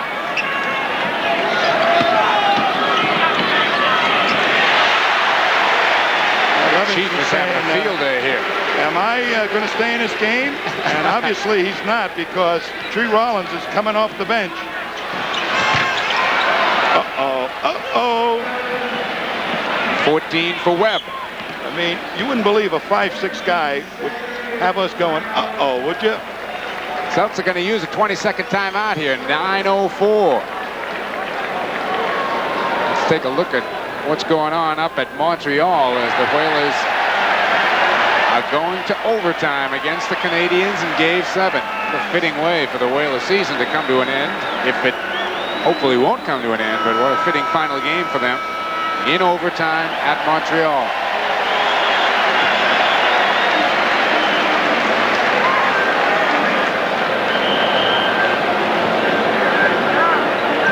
There are more things going on in this building, I tell you. They just posted a Red Sox score, and you and I immediately started looking for a fight somewhere. We didn't know what was happening. Tell where our heads are at. I don't know if it was a final or not. The Red Sox are ahead 3-1 in the final. Let me tell you, there's a man that would take on Willis Reed right there, okay? With notebook or without notebook, Casey Jones. With 3 minutes gone here in the fourth quarter, Robert Parrish has taken all 4 of Boston's shots. Tree Rollins is back in now. Celtics have their regulars in there with the exception of Danny Ainge, who got tossed in the third quarter. There goes McHale. Rollins the rebound. Here comes Spud. Whoa. Wilkins swoops in for 2. See what happens? You have to drop a second man into the paint to cut him off. That's going to open up one of the wing people. And Dominique, if he's the wing guy, he's on the fly. You ain't going to stop him.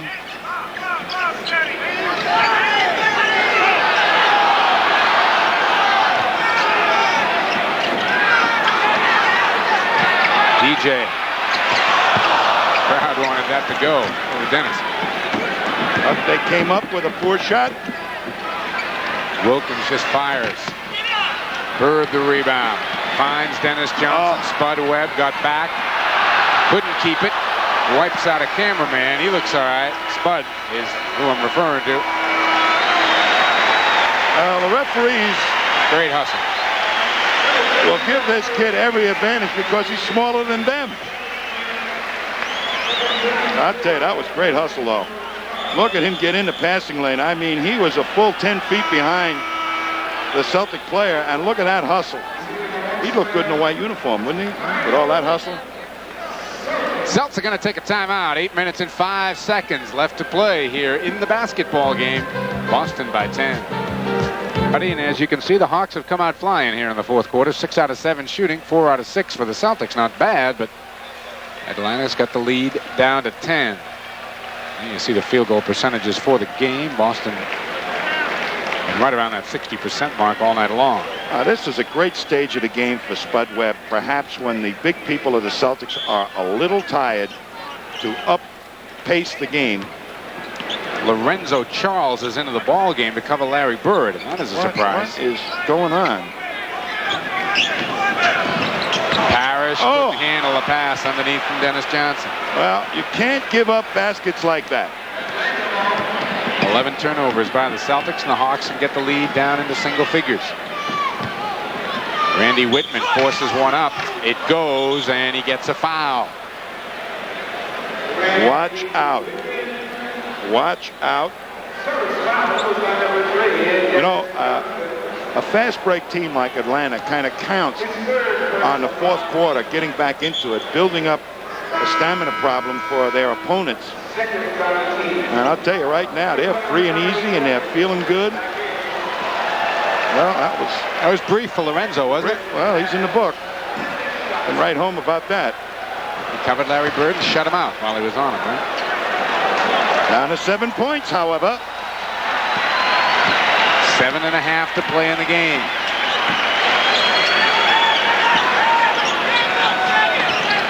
Well, they've got Rick Carlisle in the game, guarding Spud Webb.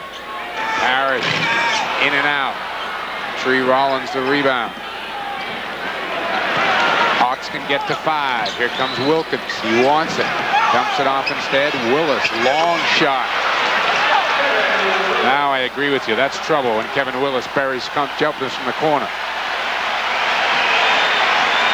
I tell you, Spud Webb just creates all kinds of things.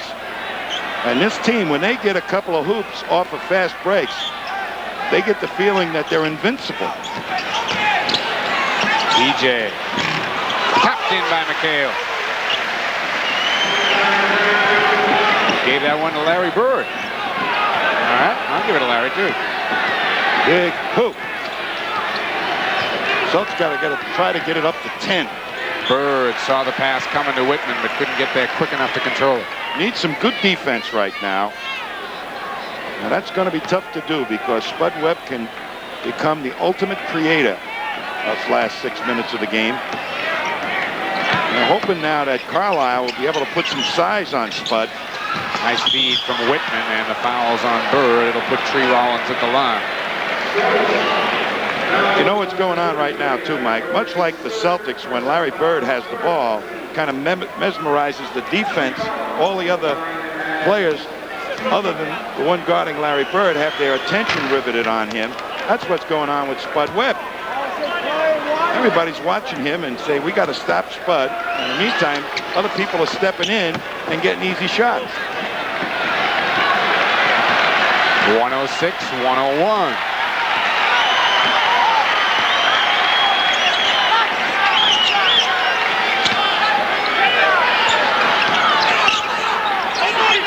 Carlisle directing a little traffic, wants to go to Larry. Got Whitman up in the up fake, and Webb came along and stripped him. Bird looking for the foul he won't get. Celtics have got 5 seconds to get a shot off. DJ is going to take it. Tough fall away. Rebound Wilkins. The Hawks can get to 3, and here comes Webb. Dominique a little hesitant that time. Willis the miss. DJ the rebound. Celtics got to try and get a couple of easy ones themselves. Bird for 3. McHale got the board. And he got away with a push, too, on Tree. Sure did. And he's going to get a foul on Rollins, who's upset about the push that was missed.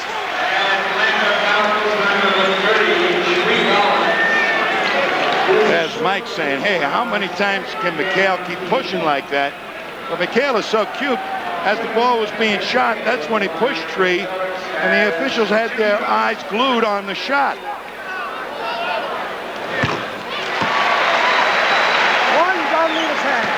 That's how smart he's become.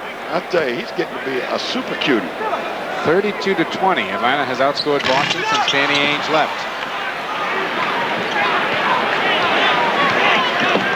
I mean, this is a real tough job for Rick Carlisle. The only thing he's got going is size over Spud.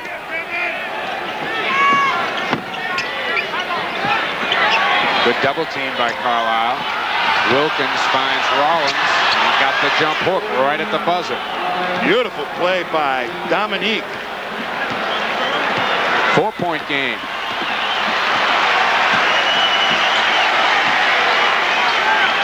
Bird pops out and goes baseline. He'll be at the line. Not to make the free throws now, all of them. Now this is going to be interesting. Scott Wedman is coming in for Rick Carlisle. That's going to put somebody, either Bird or Wedman, at the guard position. Presumably Wedman. But who's going to end up guarding Spud Webb? Guess DJ. I would think so, but maybe they're going to pull a little cutie and say, Wedman, you guard him. And then when Spud, yep, how's that? Spud's going out of the game. I mean, Fratello didn't even stop to think about it. Now, that's not what I'd call a good coaching move. To anticipate what another guy's going to do, putting Scott Wedman in there perhaps and saying, or Dennis Johnson to post him up. All right, Mike gave up too easy on it, I think. Whitman coming around the screen. Air ball. Willis to follow and a foul. Nice rebound by Kevin Willis. And Willis has matched his playoff high of 22 points. Somebody doesn't get to Willis. Kevin McHale turned him loose, and Willis, with the quickness, stepped inside and just plucked off that rebound.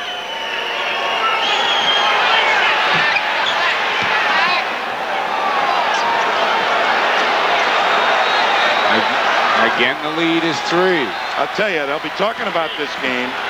If the Celtics lose, they had a substantial lead. DJ wants to post up Rivers. Illegal defense is called. Technical foul on the Hawks this time.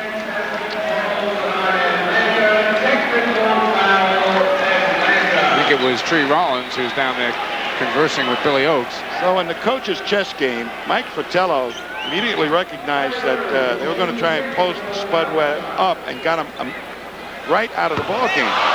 I think misses the tee. I think that might have been a mistake, Mike, because so what if DJ took him in and he scored a couple of hoops? You play quick doubles, and Spud Webb was causing all kinds of problems for the Celtics defense. It was. Calculated move by Mike Fratello. Bird's cleared on Wilkins. Larry a runner. Won't go down.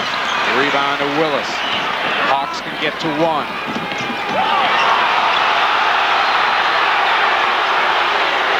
crowd wanted to travel. They didn't get.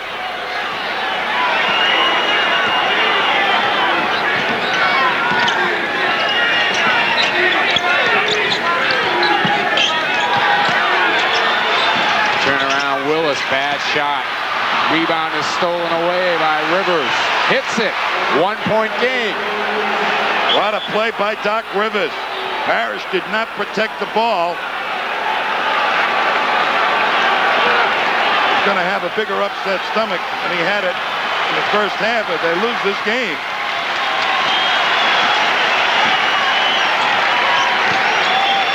Bird pops out. Wilkins is with him. Larry loops to Parrish. Won't go down. Bird is there. Big play by Larry Bird. Save that one.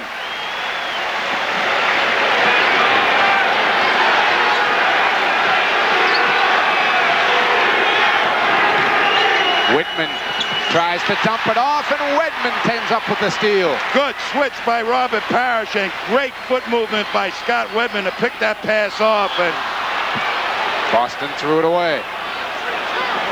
Dennis thought he had somebody not watching, and McHale really didn't have his hands up. The Hawks have called a timeout. 3 minutes, 13 seconds left to play. Boston by 3. Welcome back to the Boston Garden, everybody. 3:13 left to go in this one. Boston's lead 3, 111-108. Mike Fratello coaching his little socks off over there on the Atlanta Hawks sideline. That was a real gutsy move to take Spud out of the game, and you have to believe that it was done strictly for defensive purposes. Now you got to see if their offense can flow as well. Wedman the block again. DJ won't go down, and Rollins clears. Scott Wedman has made some amazing defensive plays in this ball game. Willis a turnaround, short. Bird the rebound. 2:45 to go.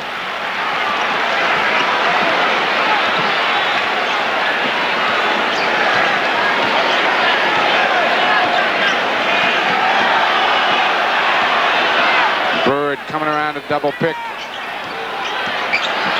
Takes it. Got it. Dominique was with him, but didn't have his hands up. 32 for Bird. Boston by 5.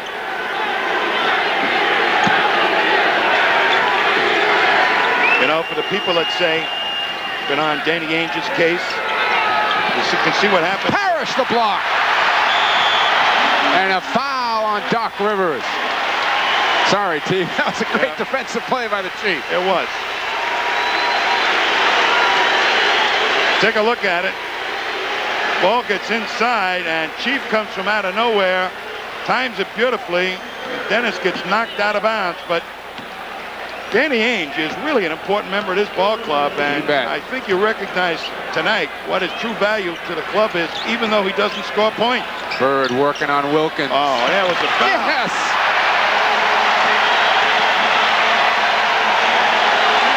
Atlanta wants time.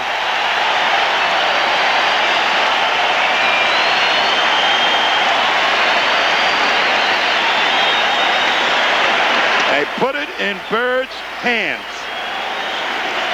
And it couldn't be better. Watch Larry working on Dominique. He covers him to the inside, turns him to the baseline, bumped him. It should have been a foul in addition to the basket, but no whistle. Bird has scored the last 6 Boston points. They have the lead to 7 now with 1:41 to play.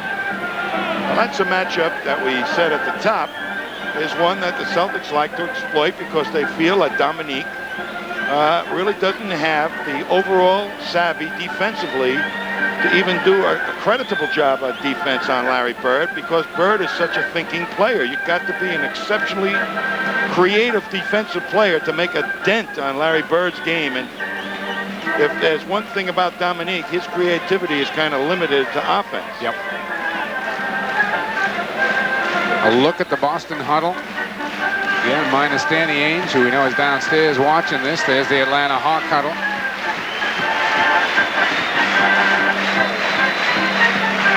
The Hawks may have to start exercising that option of three-point shooting, and as you can see, Randy Whitman, though he hasn't taken too many, is probably their best shooter. Dominique seems to be the one who wants to throw him up most of the time. Well, he can get the shot off because he can outleap anybody.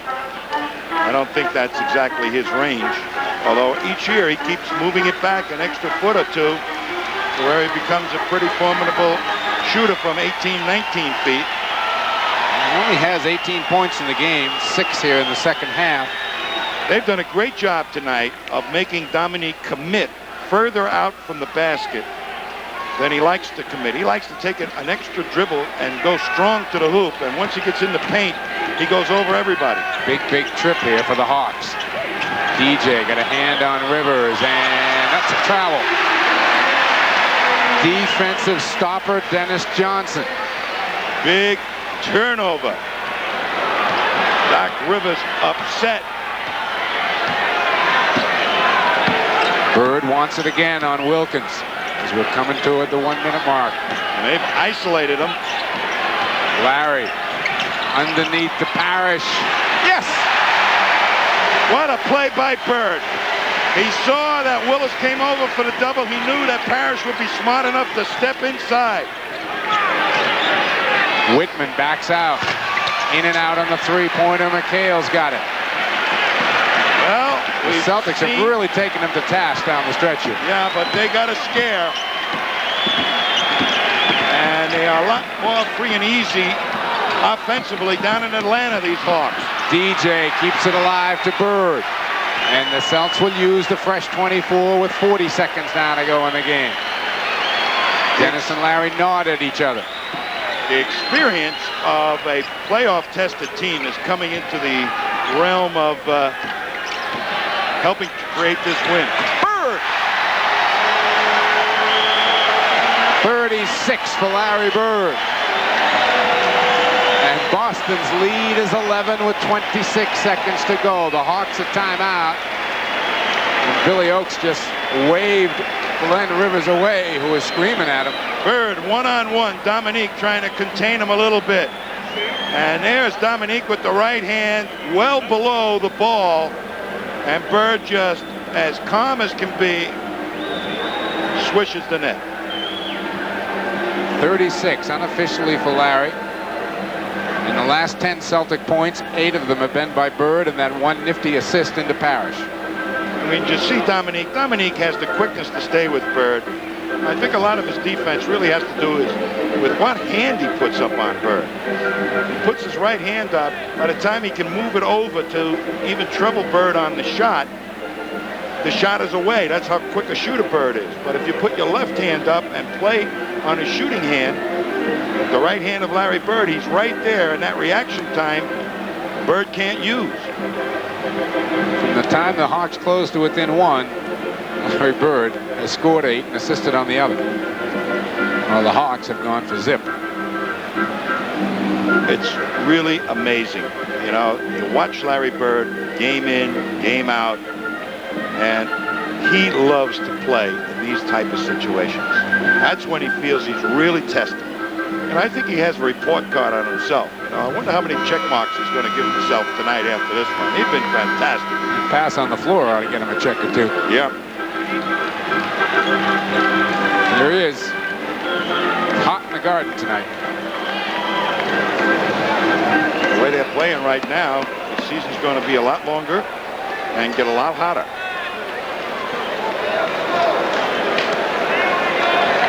Spud Webb, interestingly enough, coming back in the game for the final 26 seconds. The Celtics up by 11. Well, that was the dramatic move by Mike Fratello. Changed the whole complexion of his offense by putting Doc Rivers back in the ball game for fear of Dennis Johnson, who hadn't even taken a shot yet. Celtics hadn't utilized that low post. He just went as soon as they made the substitution. Nice, smart move by Casey Jones. Wilkins is going to take it and throw it away. 22 turnovers on the Hawks. Bird loops it into DJ, who's got Webb to look over. Robert Parrish gets it across the half-court line. The Celtics can run this clock out. Not much Spud's going to do here. And that's it. Interesting. Haven't seen a game wind down like that before. The Celtics, though, come away up 11. Final score, 119 for Boston, 108 for the Hawks. We'll be back.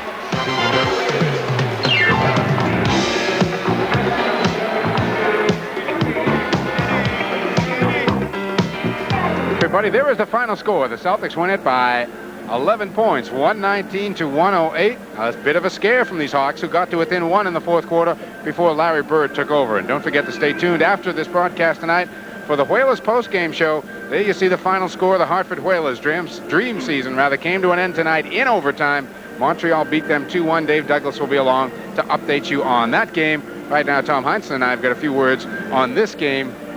The Hawks gave them everything they wanted down the stretch, and you know, a real key to this ball game. And I like the point you brought out. If there is a maligned player possibly on this Boston Celtic team, it seems to be at time Danny Ainge. And yet, when Danny went out of this ball game tonight, that's when the game turned around. Well, Danny Ainge is really the only guy that can play those super quick point guards. He's been tested for the last couple of years. He's had to do it solely by himself, And he's a big player, very tall, to try and guard a much smaller, quicker man. But Danny Ainge's got quick feet, and he's learned how to keep him between his legs. And without him in a lineup, the other guards, Seasting coming in, was not able to do it, and they tried several people, and it really was a great move by Casey Jones. And then I think a real bad move by Mike Fratello to take Spud Webb out at that particular point before they'd even shown the Celtics that they would try and exploit Spud in the low post. Well, Spud Webb had definitely been a factor in that game. We have, as always, an Eastern Clothing player of the game. No doubt who he was tonight. He just took over the ball game down the stretch. Larry Bird. Larry Bird just did everything. When they needed the points, he's their go-to guy. And Dominique Wilkins just does not have the savvy to play a guy like Larry Bird. Great shot right there. I mean, he had him going left, right, and as soon as they tried to double to help Dominique, he took advantage of that at key spots. Okay, Sunday, the Hawks could talk about the fact that, they were coming off that emotional series against Detroit. They flew in on Saturday. They just, frankly kind of admitted they weren't ready to play on Sunday. They did play a much better ball game tonight. However, I looked in the scoring column. I think Dominique Wilkins, 6 points in the second half, a total of 18 points. Is this kid starting to wonder a little bit now? Well, Boston has been handling superstars for years, and they don't panic when they see a guy of Dominique's physical skills. And what all the Celtics are doing, they put a much bigger player on him, Kevin McHale, and Kevin is backed off him and allows, it takes away the speed advantage that Wilkins would have on any other player. And he also is smart enough, Kevin, to send him to help. So they're getting 2 or 3 guys into the area and cutting him off, angling him where he's taking an awful difficult shot. And he started out hitting the outside shot. And if he'd taken a few more, maybe Kevin McHale would have had to go out and play him. And then Dominic could have got going to the basket strong. I think that's a great point you made earlier, in that I think I saw Dominique Wilkins take more 18 to 22-foot jump shots tonight than I've seen him take in like 4 or 5 of the games we've done this year. Well, you've got to do that if a guy like Kevin McHale is going to play and you're going to back off. When he got into about the 15-foot range, Kevin McHale was going up on the shot. In fact, Dominique, if you remember, in the early part of the game, faked him out one time, and they'll have to reassess. But the big thing in this whole ball game, in my opinion, Mike, was the move by Mike Fratello. He is not playoff tested either, and you got to gamble once in a while, and I think he went the wrong way. All right, let's take a look at our Nissan Major Motion play of the game. That involved Larry Bird down the stretch, big bucket. Well, he comes up with a key rebound to put this ball game away. There's the little pick and roll. You see Parrish move to the hoop, hits Parrish, and Parrish you think is going to be able to make this thing. It comes out, but Larry Bird says, I'm coming in and get the rebound. And boy, a more timely hoop. He made that great pass while he was lying on his back, but that was a great play because he should have been nowhere in rebounding position, and he was. All right, again, the Celtics win this one. We're going to take a look at the stats, final stats from this ball game, I believe, in just a second here. And Boston, again, getting off 87 shots, shooting a very cool 60%. Free throws turned out pretty even, 14 for 24 and 16 out of 23. Rebounds, Tom, just the advantage of 2. Does that surprise you? I think that the Hawks are very capable of rebounding with the Celtics. They've got quick people. All they have to do is be as determined as they were tonight to do the job on the boards. But this is not an experienced playoff team, and I think just the little things that the Celtics are so aware of after being in the playoffs for so many years, they took advantage tonight. The Hawks don't even know those things exist. All right, let's take a look at the individual scoring. And again, it was Larry Bird leading the way for Boston with 36 points, 9 rebounds for Kevin McHale. And on the other side, Kevin Willis had himself a heck of a game, 23 points, and Tree Rollins chipped in with 9 rebounds. So the Celtics now head for the road. They will go down and play a couple of games against the Atlanta Hawks, one of them coming up on Friday night, and then you'll be around Sunday afternoon with the network. That should be a dandy down there. And the Atlanta Hawks are a completely different basketball team in Atlanta. They feel at home. They get that fast break going. It's really going to be a challenge, and don't be surprised to see the Hawks give the Celtics a big scare and maybe even come up with a win down here. This series is far from over, and I know the Celtics believe that too. They know they're going to have to go down here and play tough to come away with a win. Okay, if the Hawks do come up with the win down in Atlanta, we'll be back here in the middle of next week, next Tuesday night, for Game 5 of this series. Otherwise, keep posted to Sports Channel, and we'll keep you updated. You know, one last thing here, Tom. You're never surprised by these things. I am. They flashed something up on the message board just a minute ago. Philly, 111-108 with about a minute left, beating Milwaukee in Milwaukee. Well, the guy that has to carry that team from here on in is Charles Barkley, and that's Terry Cummings' job. I don't think they have the other people that can stay with. The double teaming obviously didn't have an effect, but Charles Barkley is really playing top-flight basketball. He showed it on Sunday, where he didn't force a shot. He was under total control, and he really created the offense with his rebounding to create easy, fast break opportunities for the likes of Terry Catledge. So that doesn't surprise me at all. Okay, maybe Boston-Philly is coming up one more time. That'll do it for tonight from the Boston Garden. The Celtics coming away with the win. There's the final score again, 119-108 for our statistician Dick Light.